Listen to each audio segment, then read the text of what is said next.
Pse aludohet gjithmonë që të gjithë janë me origjinë nga Shqipëria, kur rrënjoset ky pretendim? Kjo ide vjen nga disa faktorë që janë kombinimi i historisë së lashtë, krenarisë kombëtare dhe interpretimeve ndonjëherë të diskutueshme.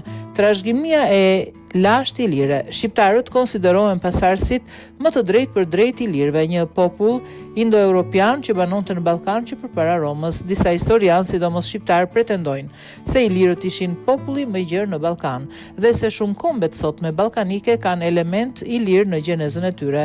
Kjo ka shtyrë disa të aludojnë se shumë figura historike, heronj, qytetërime apo dhe kultura mund të kenë rrënjë shqiptare, por kjo është shpesh spekulative.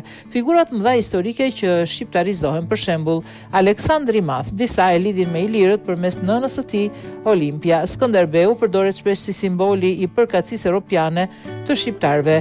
Piroja e Jepirit, Teuta e të tjerë, të gjithë lidhen me origjinën ilire dhe përrjedhoj shqiptare.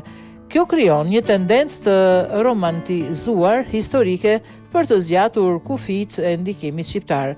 Shkolla kombëtare e historiografisë shqiptare gjatë shekullit 20, sidomos në kohën e komunizmit, historiografia shqiptare theksoi me shumë forcë autoktoninë dhe lashtësinë e shqiptarëve në Ballkan.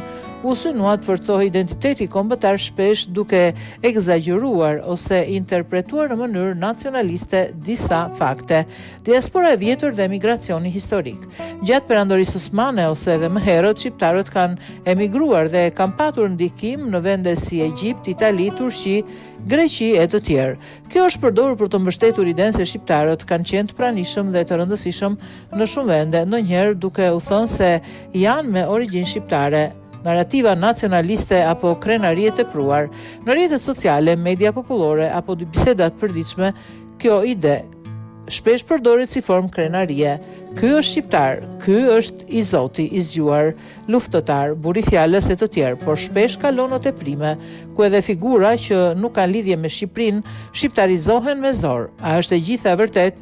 Disa prej pretendimeve kanë bazë historike reale, sidomos ato që lidhen me trashëgiminë ilire, diasporën dhe figurat si Skënderbeu, por mjaft të tjera janë thjesht interpretime të theksuara nacionaliste që nuk mbështeten nga historiografia serioze ndërkombëtare. Dhe si përfundim mund të themi, aludimi se të gjithë janë me origjinë nga Shqipëria buron nga një përzierje krenarie kombëtare, historie të lashtë, ndikimi kulturor dhe ndonjëherë nacionalizmi romantik, duke ruajtur respektin për historinë tonë reale.